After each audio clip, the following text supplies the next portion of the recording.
আমার কোমলমতি ছাত্রছাত্রী, তোমাদেরকে আমি একটা কথা বলবো, শিক্ষার্থীদেরকে বলবো, দেখো ইনশাআল্লাহ আল্লাহ রাব্বুল আলামিন একসময় তোমাদেরকে অনেক বড় করবে, তোমরা বাংলাদেশের অনেক বড় বড় দায়িত্বতে থাকবে।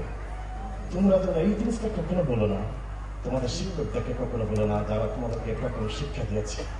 কারণ এই শিক্ষকরা তোমরা একবার দেখো যে এই শিক্ষকরা আমাদেরকে এত কষ্ট করে মানুষ করতেছে, কিন্তু আমরা আমাদের শিক্ষকদেরকে কি দিচ্ছি বিনিময়ে? কোনো কিছুই দিচ্ছি না। তো যখন তোমরা চাকরিজীবী হবে, আল্লাহ তোমাদেরকে অনেক বড় অবস্থানে নিবে, যদি তোমার পারিবারিক সামর্থ্য অনেক ভালো হয়, তোমার বাবা মার কাছে কানে কানে গিয়ে বলবে যে বাবা আমার শিক্ষকের দিকে একটু থাকা। এটা কিন্তু তোমাদের দায়িত্ব। তো আমি আমার এই স্যারদের প্রতি, শিক্ষকদের প্রতি আমি সম্মান রেখে বলতেছি, আমি এই পেনশন স্কিমটা শুরু করলাম 2025-এ যারা রিটায়ার্ডে গেছেন এবং জকিগঞ্জ এবং খানিঘাট উপজেলার সেই শিক্ষকদের জন্য আমরা আপাতত এটা শুরু করলাম এবং ইনশাল্লাহ এটা দিস উইল কন্টিনিউ। আমি আবারও আপনাদেরকে স্মরণ করে দিচ্ছি, কিছুক্ষণ আগে আমাদের কোন একজন সম্মানিত ব্যক্তি বলছিলেন যে ফাহিম আল চৌধুরী ট্রাস্ট, আমার মনে হয় আমাদের ট্রাস্ট সেক্রেটারি বলছেন। আমি আসলে সত্য কথা বলি, আমার ট্রাস্ট সেক্রেটারি জনাব সাবির ভাই, উনি হচ্ছেন আমার জীবনের জন্য আমি মনে করি is one of the most blessing person for me, because উনি নিরলস ভাবে যে কাজ করে যাচ্ছেন, অনেক কষ্ট করতেছেন এই ট্রাস্টটাকে সুন্দর একটা নিয়ে যাওয়ার জন্য। আর সবচেয়ে বড় যে জিনিসটা হচ্ছে আমার বড় ভাই, আমাদের ট্রাস্টের সম্মানিত সহসভাপতি এটিএম সেলিম চৌধুরী, আমার বড় ভাই, যিনি হচ্ছেন আমার পিতা সমতুল্য। এবং আজকে আমাকে যে এই জায়গায় আপনারা দেখতেছেন, এর পিছনে সব অবদানটাই হচ্ছে আমার বড় ভাই, আমার অন্যান্য ভাই বোন যারা আছেন লন্ডনে থাকেন সবাই, এবং আমার প্রয়াত বাবা মা। সম্মানিত এলাকাবাসী, আমি একটা কথা, আমি খুব মনোযোগ দিয়ে আমি একটা কথা বলতে চাচ্ছি, বিশেষ করে আমার ছাত্রছাত্রীদেরকে, যেটা আমি বক্তব্যটা খুব সংক্ষিপ্ত করে ফেলবো। আমি আমার স্নেহের ছাত্রছাত্রী যারা আছেন, শিক্ষার্থী, আমি তোমাদের সবার কাছে অনুরোধ করবো, তোমরা আমার একটা কথা একটু মনোযোগ দিয়ে শোনো প্লিজ। সেটা হচ্ছে, আমরা লেখাপড়া করতেছি, শুধু লেখাপড়া করলে চলবে না, আমাদেরকে কিন্তু মানুষ হতে হবে। আমাদের সবার কিন্তু একটা ভীষণ আছে সামনে, যে আমরা obviously we want to be successful.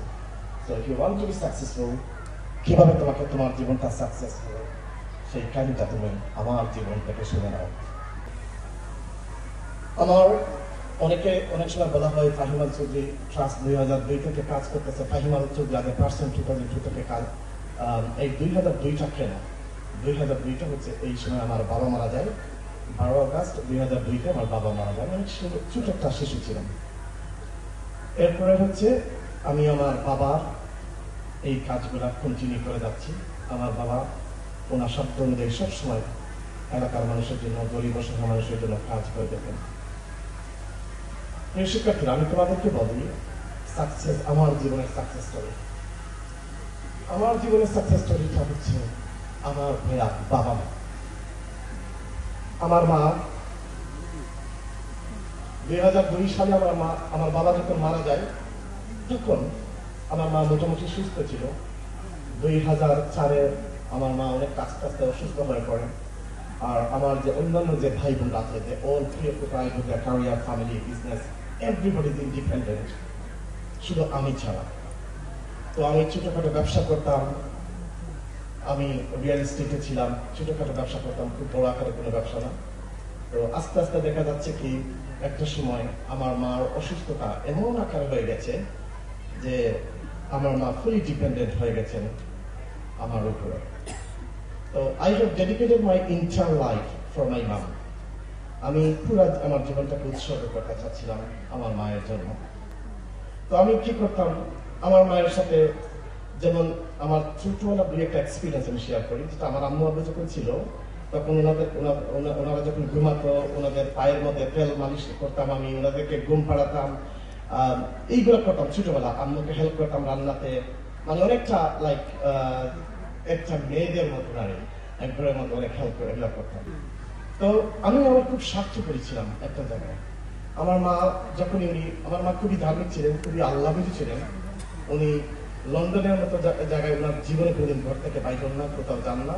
উনি জায়নামাজের মধ্যে শুয়ে থাকতেন, এইরকম একটা অবস্থা ছিল। মানে according to me she was my, আমার আল্লাহর ওলি ছিলেন আমার মা। তো মজার যে ব্যাপারটা হচ্ছে, আমার মা যখন ফুলি ডিপেন্ডেন্ট হয়ে গেছে, আমাকে এই কাজগুলো করতে হতো, আমার মা খেদমত করতে হতো। তো আমার মা যখন উনি জায়নামাজে বসে নামাজ পড়তেন, তখন আমি যতই কাজ থেকে রাখতাম, আমি দৌড় দিয়ে চলে আসতাম আমার আম্মুর পিছনে, এসে এক ভিখারির মতন হাত তুলে বসে থাকতাম। কারণ আমি জানি আমার মা যে এখন দোয়া করতেছে, এই দোয়াটা আমি সন্দেহ কবুল।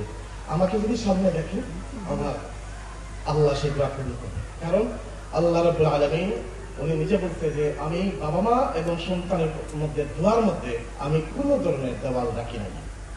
তো আমি সেরকম বসে থাকতাম, ওনার উনি যখন দোয়া করতো, তো আমার মা অনেক চোখের পানি ফেলে ফেলে আমার দিকে তাকাতো, আমার জন্য দোয়া করতো, আমার মাথায় হাত বুলিয়ে দিত।